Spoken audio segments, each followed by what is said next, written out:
Chapter 8. The Wilting Flower. The next day, Princess Tulip, Morningstar, and the prince shared a very quiet breakfast together in the morning room. She didn't ask the prince where he had been the night before or why he had missed dinner. She had been forced to dine with the maestro by herself and was mortified when he inquired where the prince might have been, and she couldn't answer. She wanted to rail on him, honestly. Inwardly she was seething, but Nanny warned her never to let her anger show. It wasn't ladylike to appear upset. Nanny said that far too often a woman unknowingly sabotaged herself when reproaching her husband for his misdeeds. To stay quiet and say nothing was reproach itself. But to say something only gave him reason to turn the situation onto the lady, claiming that she was overly emotional and making more of the situation than needed, causing him to become angry with her. Tulip didn't understand this entirely, but she did notice that Nanny didn't follow her own advice, and thought perhaps that was why Nanny had never married. So she said nothing. The only sounds in the room were those of the dishes clanking and the birds singing outside the lovely morning room windows. The room was made entirely of paned windows, and had the most breathtaking view of the garden. Tulip thought of herself in the future, sitting there looking out these windows by the hour, languishing. She wished the prince would say something, anything, to break this silence. She couldn't think of what to say. Anything she said would surely sound reproachful, and her tone, she wasn't at all positive it could be tempered. She just sat there drinking her tea and picking at her scone, waiting for him to speak. And while waiting, she thought about that girl she met at the ball. Oh, what was her name? It was pretty, rather musical. She was probably the sort of girl who would rebuke the prince in a situation like this, demand, in fact, to know where the prince had been that night before. Then again, the girl with the pretty name was probably not the sort of girl a prince would want to marry. She sighed. Her thoughts were halted with the sound of his voice at last. Tulip. Her eyes brightened when she heard him say her name. Yes, she responded, hoping he would at last make his amends for stealing away the previous night and leaving her alone to listen to the maestro talk endlessly about his art. We'd better not keep the maestro waiting. Her heart sank. Of course. Shall we go to the rose garden? Yes, I suppose we should. The rest of the week went on very much the same. Princess Tulip Morningstar pouted and played with the castle's cat. The maestro gesticulated wildly while making grand speeches about art at every opportunity, and the prince escaped every evening to the tavern with Gaston the moment they were done sitting for the maestro. On the day of the unveiling of the new portrait, quite a little family party had been arranged. Tulip was in better spirits to have her mother, Queen Morningstar, there, as well as some of her ladies to attend her. Also present was Gaston, as well as a few other close friends of the prince's. King Morningstar, of course, couldn't take time away from his duties at court, but sent along lavish gifts for both his daughter and his future son-in-law. After they had feasted well on what was one of Mrs. Potts' most outstanding dinners to date, everyone went into the great hall to partake in the unveiling of the portrait. The great hall was filled with paintings of the prince's entire family, including portraits of him that had been painted from the time he was a wee lad. Ah, I see you've hung the maestro's portrait here in the great hall, where it belongs. Good choice, old man, said Gaston as he looked upon faces he had grown up with. Yes, I thought it was better suited in here. A rather loud clearing of the throat was heard from the other side of the room, where the maestro was standing. It seemed, he thought, the occasion required more ceremony, and this idle chat was debasing the situation at hand. Thank goodness he wouldn't have to suffer this company much longer. Yes, well. Without further delay, I would like to share the latest of my greatest treasures. With that, Lumiere pulled the cord, which dropped the black silk cloth that had been concealing the painting. The room erupted into a loud clatter of sighs and applause. Everyone seemed to be highly impressed with the painting, and the maestro soaked in the praise that was being heaped upon him like an actor on the stage would, bowing at the waist, and placing his hand above his heart to indicate that he was very touched indeed. No doubt he actually was.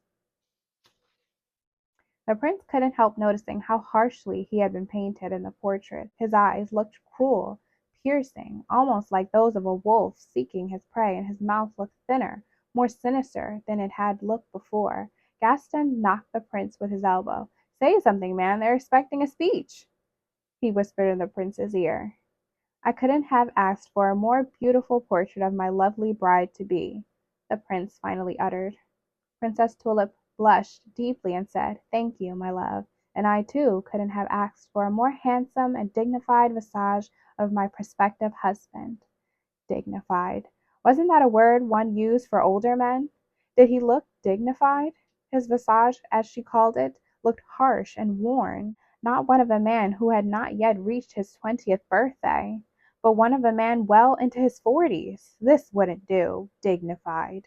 The party was led out of the great hall and into the music room, where a group of musicians waited to entertain the party. By all accounts the evening went on pleasantly enough, but the prince couldn't take his mind off the painting. He looked so worn, so ugly. Had Tulip agreed to marry him simply because she would eventually be queen in these lands? Did she love him at all? He couldn't see how. He slipped away from the party to confirm the maestro's rendition of him in his bedroom mirror. He just stood there, staring, trying to find himself in the man staring back at him. Why hadn't anyone said anything? How could he have changed so much in so little time? Later that evening, when the prince's guests and staff were all tucked into their beds, the prince stole out of his rooms and made his way down the long, dark corridor. He was fearful of waking Queen Morningstar. She would, of course, think he was sneaking into the princess's chamber, but that was the furthest thing from his mind now. When he passed Tulip's room, a creaking sound startled him, but it was only that blasted cat pushing the door open. He had no idea why the princess liked it so well. There was something sinister about the way the feline looked at him, and something eerie in her markings, which made her look like a creature that roamed cemeteries rather than castle grounds. Well, if the queen did wake to find him prowling the halls, she wouldn't believe he was on his way to look at the painting again.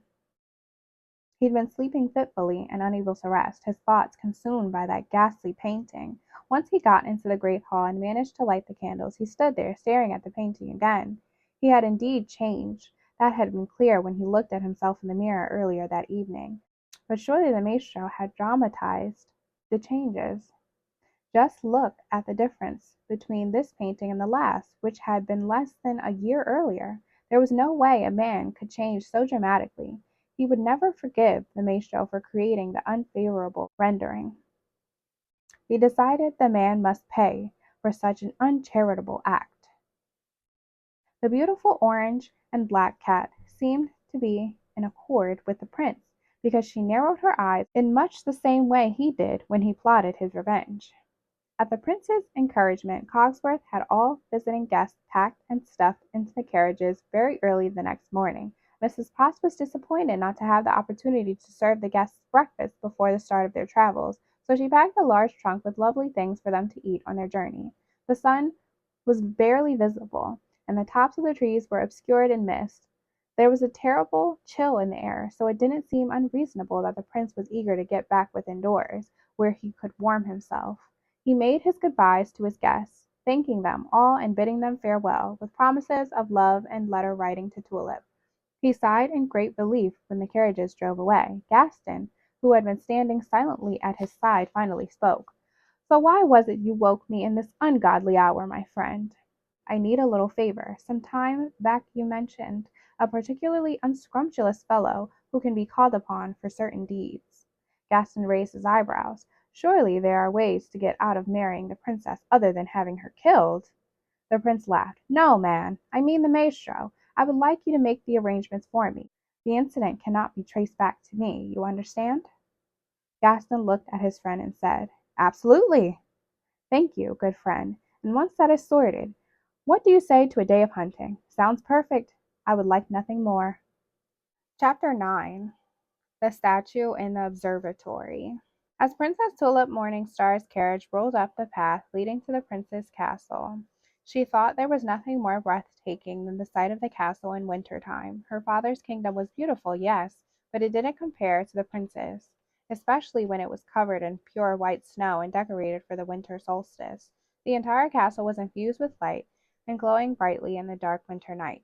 She had high hopes for this visit and wished nothing more than for the prince to treat her with kindness and love like he once had. Surely the winter holiday would cheer his sour mood of late, and bring him back around to the man she'd fallen in love with that dreamy night at the ball. "Look, Nanny, isn't it beautiful the way the pathway is lined with candlelight?" Nanny smiled and said, "Yes, my dear child, it is very beautiful, even more lovely than I imagined it would be." Tulip sighed. "What is it, Tulip? What's troubling you?" Tulip said nothing. She loved her Nanny dearly, and couldn't bring herself to ask her what she'd been rehearsing the entire way from her father's kingdom to her destination. I think I know, dear heart, and don't you fret. I won't give the prince any reason to be upset this visit, I promise you. Nanny will keep her thoughts to herself this time. Tulip smiled and kissed her Nanny on her soft, powdery cheek. That's right, give your old Nanny a kiss and forget your troubles. It's solstice, dear, your favorite time of year, and nothing will ruin this for you. I promise you that. The carriage reached the front doors of the castle, where Lumiere was standing, waiting to open her carriage door. Bonjour, princess. Aren't you looking as beautiful as always? It is so lovely to see you again. Tulip giggled and blushed, as she often did when Lumiere spoke to her. Hello, Lumiere. I trust the prince is attending to more pressing matters than taking time to greet his fiancée who has traveled across the country to visit him for the solstice, grumbled Nanny. Lumiere took it in stride. Indeed, Nanny, if both of you will follow me, Christian there will take your luggage to your apartments in the east wing.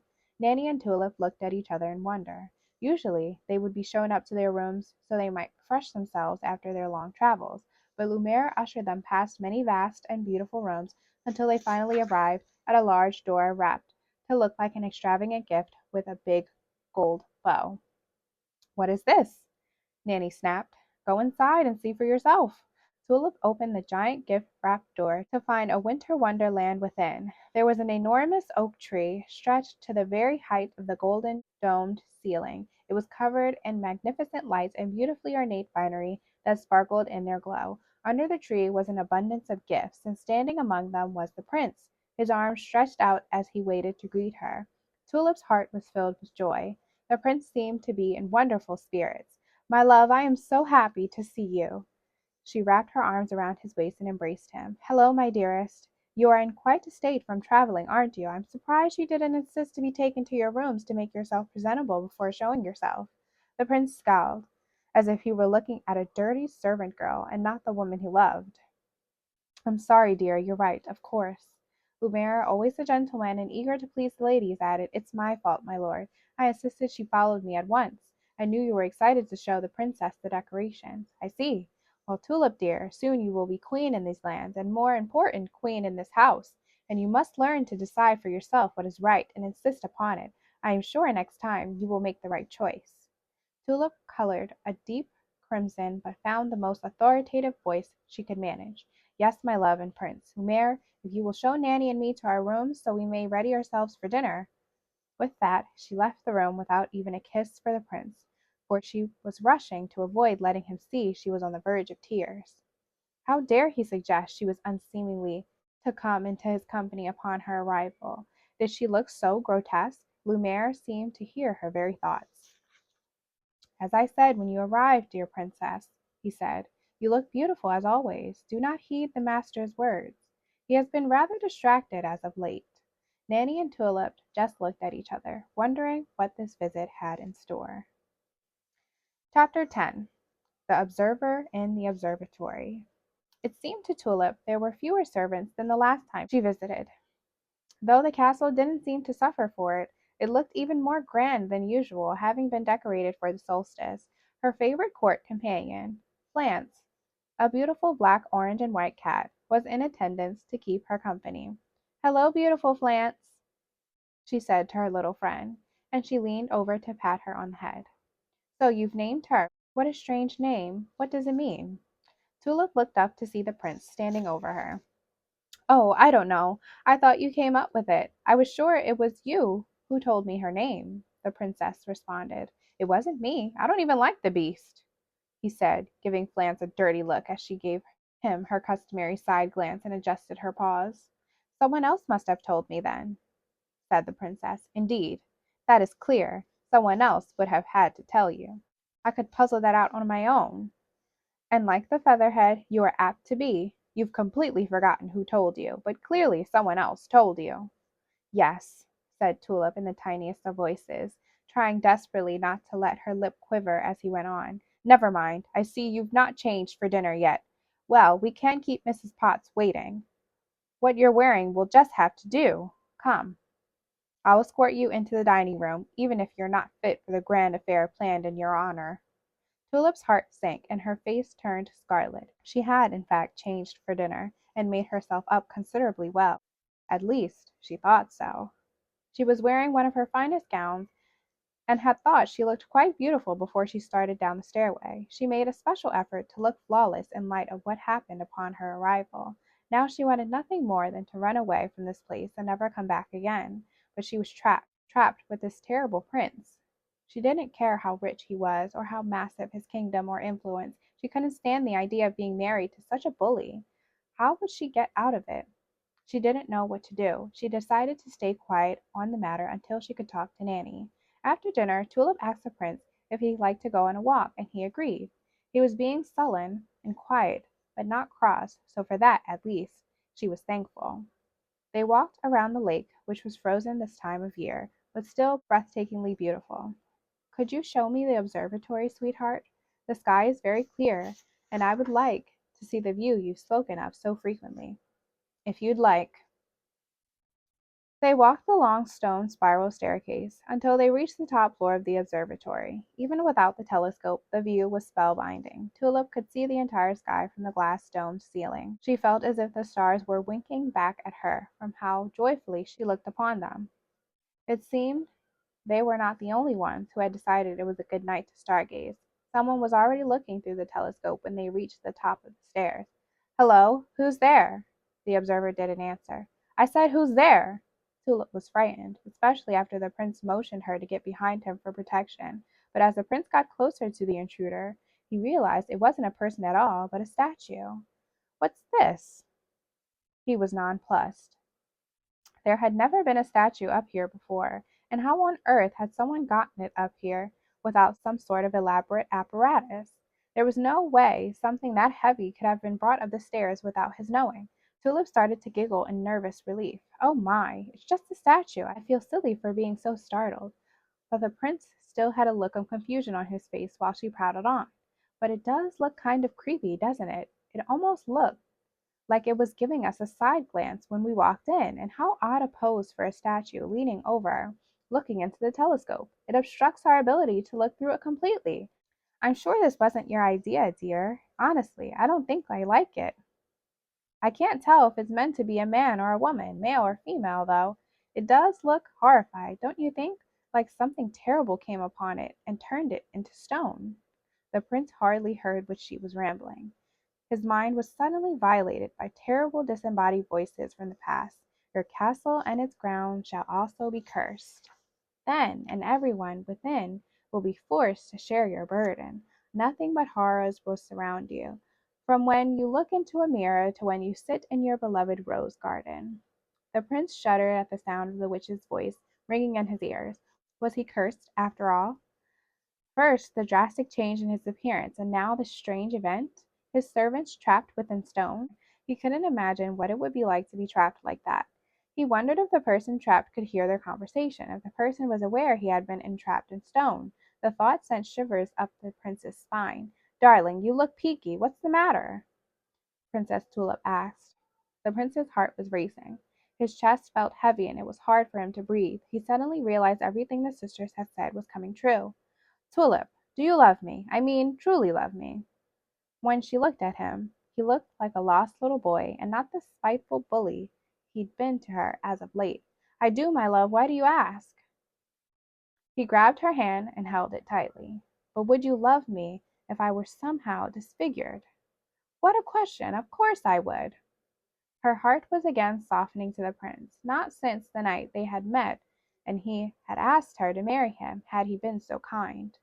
You know that I love you, my darling. I love you more than anything, he said desperately, as tears welled up in her eyes at his sweet words. I do now, my love. I do now. Princess Tulip was happier than she had dared hope on Solstice Eve.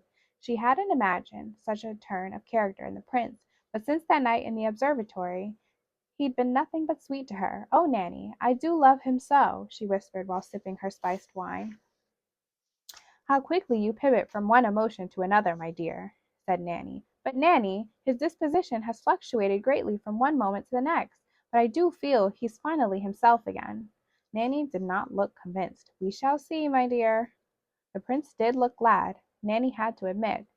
and he seemed to be falling all over himself to make Tulip happy. It was almost comical, actually, quite like a mockery of love. But her Tulip was happy, so she didn't press the matter or cast an evil eye in his direction. She did notice, however, Flance, who was perched on Tulip's lap, looking at the prince with hateful eyes. Nanny had to wonder why that cat disliked him so. Perhaps she too saw through his ruse. The prince was very pleased with the solstice eve gathering. He was a bit exhausted by his attentions to Tulip, but he had decided there was no better way of breaking the curse than marrying Princess Morningstar. It was clear she loved him a great deal, so he was halfway there. All he had to do now was make the sisters believe he loved her too. Of course, there were indeed things about her that he loved. He loved her beauty, her coyness, and her keeping her opinions to herself. There was nothing he hated more than a girl with too many opinions of her own. He liked that she showed no interest in books, and that she didn't prattle on about her pastimes. In fact, he had no idea how she spent her time when she wasn't in his company. It was as if she didn't exist when she wasn't with him. He imagined her sitting in a little chair in her father's castle, waiting for him to send for her. He loved how she never gave him a cross look or scorned him, even when he was in the foulest of moods, and how easy she was to manage. Surely that counted for something. Surely that was a form of love, was it not? And he figured the sweeter he was to her, the more quickly he could reverse the curse. So that was the aim of this visit, to show the sisters how much he loved Princess Tulip Morningstar. But how would he get their attention? Oh, yes, they had said the prince and his beloved had to seal their love with a kiss. Well, that would be easy enough. He would just have to spirit her away to a romantic setting, and bam, a kiss! A kiss she would never forget. He arranged the entire thing with Lumiere, who was the best at planning such romantic things. Romantic interludes, he called them. Oh, yes, Prince. She will melt into your arms in utter delight when she sees what we have in store for her. Mark my words. Wonderful, Lumiere. And Mrs. Potts, she sorted a hamper for the picnic. Has she? Everything is taken care of, even the nanny. We invited her to a tea party downstairs, so she will be very well occupied, and you lovebirds will be able to fly free without worry of her watchful gaze. The prince laughed. Lumiere was always so poetic when he spoke of love, so devoted to the notion of it. The prince couldn't go wrong with having him arrange this little escapade, and he was sure Tulip would be very happy.